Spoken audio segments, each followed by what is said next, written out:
to keep US nuclear weapons and nuclear ships out of New Zealand's waters.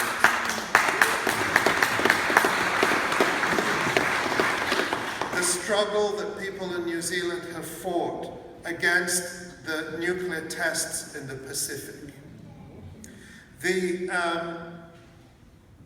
fact that it was really, to a great extent, here in New Zealand that the international anti-apartheid movement got its biggest boost with the campaign against the 1981 Springbok tour.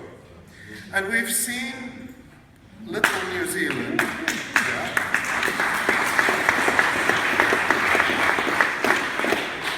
We were even talking today, we've seen little New Zealand. I think the landmass is actually bigger than the UK. It's kind of deceptive when you look at the map. I really need to get a globe to see everything in proportion.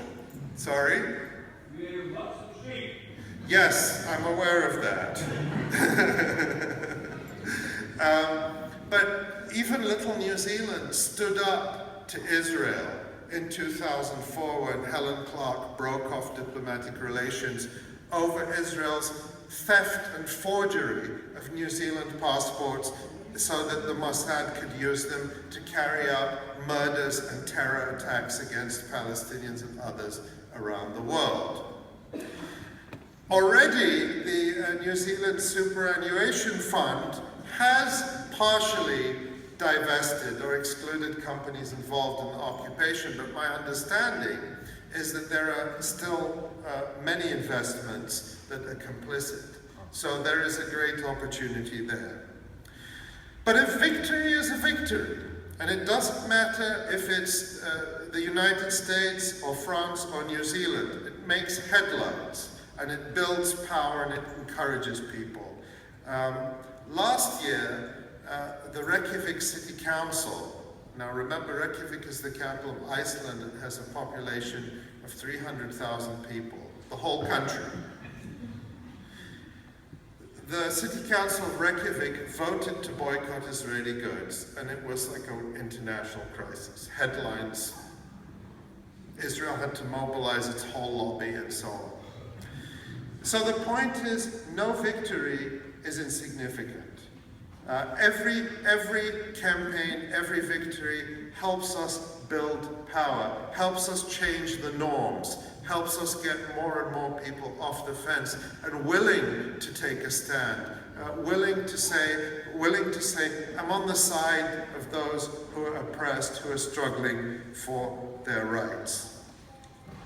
And at this moment, I live in the United States, I live in Chicago. We're going through the presidential election, which it amazes me how closely people around the world are following it, probably more closely than many Americans.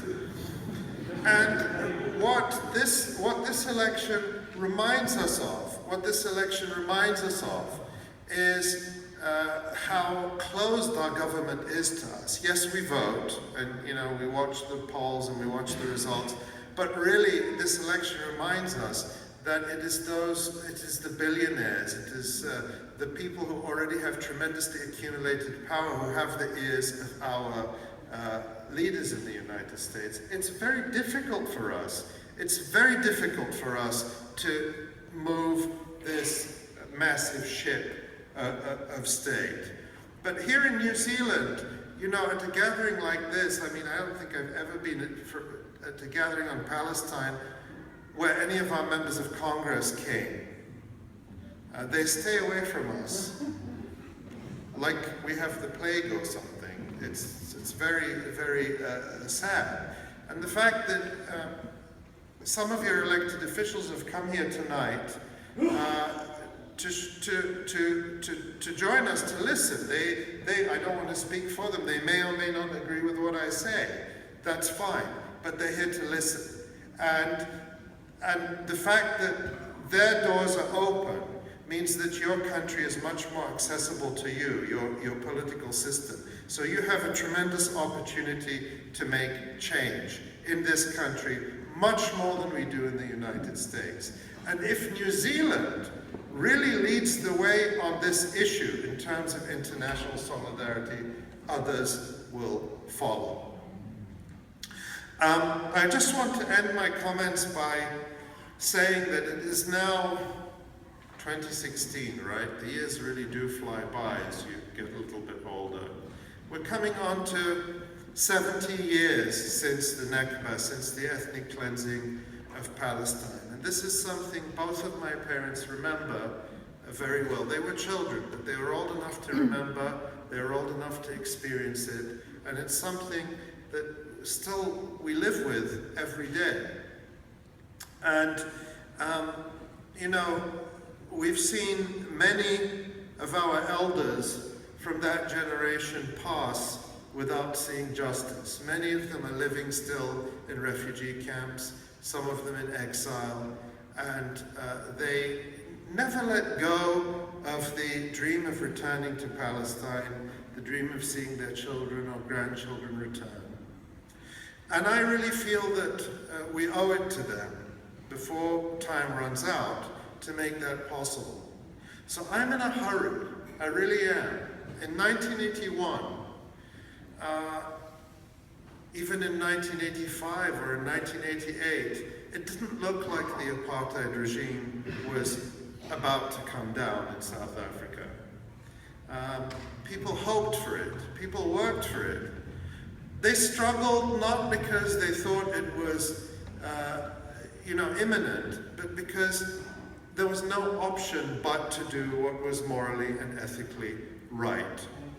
When we were walking on Bastion Point yesterday, we were reflecting also how many of the ideas that seem marginal or belong to the far left or to the radicals then become the mainstream ideas.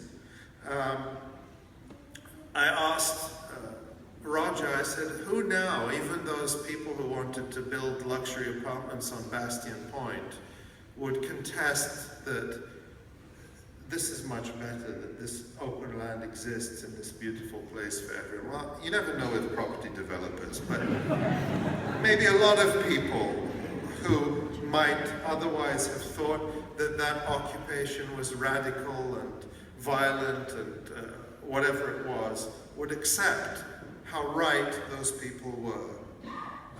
The Vietnam War, who now argues that it was the right thing to do?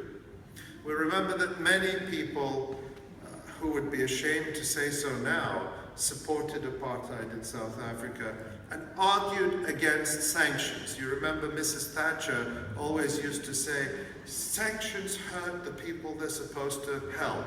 We hear exactly the same excuses today when it comes to boycott, divestment, and sanctions. Well, won't that just put Palestinians out of work? Palestinians are saying clearly, just as South Africans did, don't polish our chains. We want to be free, not working for a pittance and just surviving at the pleasure of our occupiers. And I believe that the time is coming, the tide is turning now. We're at a critical moment where our collective efforts can really push this over and we can see freedom in Palestine, not in 50 years, perhaps not in 20, but even in 5 or 10. Thank you.